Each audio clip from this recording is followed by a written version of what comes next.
Shalom, saudara kasih Tuhan. Kita bersyukur sampai saat ini kita ada semua karena kemurahan Tuhan.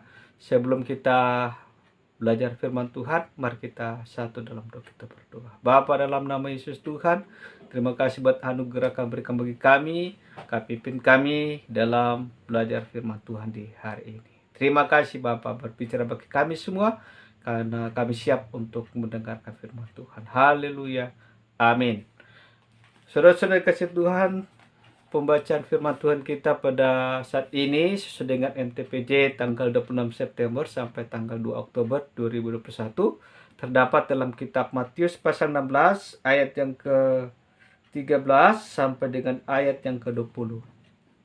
Matius pasal 16 ayat 13 sampai dengan ayat 20. Saya akan bacakan pengakuan Petrus. Setelah Yesus tiba di daerah Kaisarea Filipi, ia bertanya kepada murid-muridnya, kata orang, siapakah anak manusia itu? Jawab mereka, ada yang mengatakan Yohanes Pembaptis, ada juga yang mengatakan Elia, dan ada pula yang mengatakan Yeremia atau salah seorang dari para nabi. Lalu Yesus bertanya kepada mereka, tetapi apa katamu, siapakah aku ini? Maka jawab Simon Petrus, engkau adalah Mesias, anak Allah yang hidup. Kata Yesus kepadanya, berbahagialah engkau Simon bin Yunus, sebab bukan manusia yang menyatakan itu kepadamu, melainkan Bapa-Ku yang di surga. Dan aku pun berkata kepadamu, engkau adalah Petrus, dan di atas batu karang ini aku akan mendirikan jemaatku, dan Allah tidak akan menguasainya. Kepadamu akan kuberikan kunci kerajaan surga. Apa yang kau ikat di dunia ini akan terikat di surga, dan apa yang kau lepaskan di dunia ini akan terlepas di surga. Lalu Yesus melarang murid-muridnya supaya jangan beritahukan kepada siapapun bahwa ia Mesias. Saudara kasih Tuhan, dalam Matius pasal 16 ayat 13 sampai 20. Mari kita mulai ya, di ayat 13 dulu kita mulai. Setelah Yesus tiba di daerah Kaisarea Filipi, ia bertanya kepada murid-muridnya, kata orang, siapakah anak manusia itu? Jawab mereka, ada mengatakan Yohanes Pembaptis, ada juga mengatakan Elia, dan ada pula yang mengatakan Yeremia atau salah seorang dari para nabi. Sudah kasih Tuhan, di sini Tuhan Yesus mulai mengajari akan murid-muridnya tentang siapakah anak manusia. Yang pertama dia bertanya begini, menurut kata orang siapakah anak manusia ini? Nah, ternyata murid-murid juga mereka meresponi dengan luar biasa ya. Mereka juga mendengar kata-kata orang yang berada di sekitar tentang siapakah anak manusia, tentang siapakah guru mereka, tentang siapakah Yesus itu. Dan menurut kata orang yang ditangkap oleh para murid-muridnya, mereka mengatakan bahwa anak manusia itu, kata orang itu bahwa dia adalah Yohanes Pembaptis. Ada juga yang mengatakan dia adalah Elia. Ada yang mengatakan pula sebagai Yeremia atau nabi-nabi yang lain. Dan bukankah itu yang terjadi juga di zaman sekarang? Ada yang mengatakan bahwa anak manusia itu, ada yang mengatakan bahwa Yesus itu adalah nabi. Yesus itu bukan Tuhan. Itu kata mereka. Nah, kita melihat di sini di ayat yang 15. Yesus mulai fokus, Yesus mulai mengajari secara personal, secara pribadi bagaimana kualitas iman mereka, bagaimana pengenalan akan Allah, pengenalan akan Yesus, di mana mereka telah bersama-sama dengan Yesus. Nah, dia bertanya begini, Yesus bertanya di ayat 15. Lalu Yesus bertanya kepada mereka, tetapi apa katamu? Jadi dia mulai bertanya secara pribadi, apa katamu? Siapakah aku ini? Yesus mulai bertanya kepada murid-murid secara personal, bukan kata orang. Tetapi apa katamu? Siapakah aku ini? Siapakah Yesus itu menurutmu? Bukan menurut kata orang. Nah, kita melihat di sini sudah kasih Tuhan di ayat 16, maka jawab Simon Petrus, engkau adalah Mesias, anak Allah yang hidup. Jadi Petrus dia mengatakan bahwa Yesus itu adalah Mesias, Yesus itu adalah anak Allah yang hidup. Dia tidak mengatakan bahwa Yesus adalah nabi.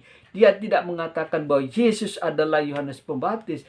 Dia tidak mengatakan bahwa Yesus itu adalah Yeremia atau Elia atau seorang nabi yang diutus sudah tidak. Tapi dia mengatakan bahwa Yesus itu adalah Tuhan. Nah, sudah kasih Tuhan, bagaimana sampai Petrus mengatakan bahwa Yesus itu adalah Tuhan. Nah, kita melihat di sini di ayat yang ke-17.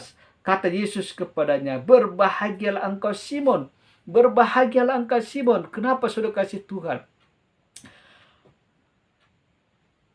Bin Yunus, sebab bukan manusia yang menyatakan itu kepadamu, melainkan Bapakku yang di surga. Ternyata sudah kasih Tuhan. Apa yang disampaikan oleh Petrus itu bukan disampaikan oleh manusia, bukan kata manusia, tetapi itu disampaikan oleh Bapa, itu disampaikan oleh Tuhan kepada Petrus dalam kuasa Roh Kudus. Disampaikan kepada Petrus bahwa dia dapat ilham dari surgawi bahwa Yesus itu adalah Mesias. Jadi sini mengajari bagi kita semua bahwa kita jangan selalu mengikuti kata-kata orang. Karena kata-kata orang tanpa kita selektif dengan kebenaran firman Tuhan, itu akan menyesatkan kita. Ada yang mengatakan begini, kamu sudah tidak bisa diubah lagi. Kamu tidak bisa berhasil. Kamu bodoh. Kamu tidak akan sembuh-sembuh lagi. Itu kata orang. Nah, memang kata-kata orang itu sekali membuat kita frustasi, membuat kita tidak mengalami kemajuan sekasih Tuhan. Apalagi kata-kata negatif yang tertuju kepada kita. Tetapi di sini Tuhan mengajari bagi kita semua, kita jangan berpatokan pada kata orang, tetapi sebagaimana Petrus, dia mengatakan Yesus adalah Mesias. Jadi Yesus mengajari kita semua supaya kita berjalan sesuai dengan apa kata firman, apa kata Tuhan tentang diri kita. Walaupun orang mengatakan bahwa kita tidak bisa buat apa-apa, tetapi firman Tuhan berkata, engkau pasti bisa. Bersama Tuhan kamu tak bisa. Nah, sudah kasih Tuhan, pernyataan dari Petrus ini luar biasa. Kenapa? Yesus mengatakan bahwa apa yang disampaikan oleh Petrus itu ada ilham dari kuasa Roh Kudus. Itu kenapa? Karena hubungan dengan Tuhan luar biasa.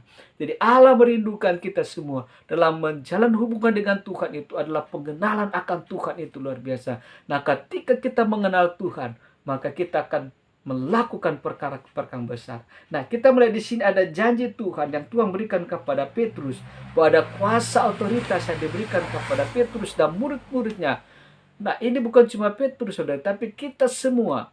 Dikatakan di atas batu karang, ayat yang ke-16, dan aku pun berkata kepada engkau Petrus, dan di atas batu karang ini, dia tidak mengatakan di atas Petrus, tapi di atas batu karang ini aku akan mendirikan jemaatku, dan alam maut tidak akan menguasainya. Ini ada otoritas bahwa alam maut tidak bisa menguasai akan umat Tuhan, akan gereja Tuhan. Kenapa? Kan ada kuasa, ada otoritas yang Tuhan berikan dalam kehidupan kita. Nah, sudah kasih Tuhan diberkati oleh Tuhan Yesus. Di ayat 19 juga mengatakan begini, kepadamu akan ku berikan kunci kerajaan surga.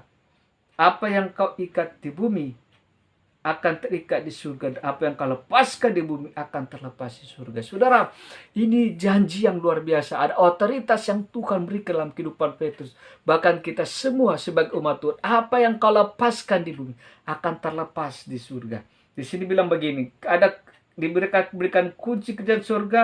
Apa yang kau ikat di dunia akan terikat di surga, dan apa yang kau lepaskan di dunia akan terlepas di surga. Ini ada otoritas yang Tuhan berikan bagi kita sebagai umat Tuhan. Ini otoritas yang Tuhan berikan bagi jemaat Tuhan, bahwa Tuhan mendirikan gereja dan alam maut tidak bisa menguasai. Kenapa? Kan ada kuasa Tuhan yang menguasakan kehidupan kita. Kita diberikan kuasa untuk mengikat dan melepaskan.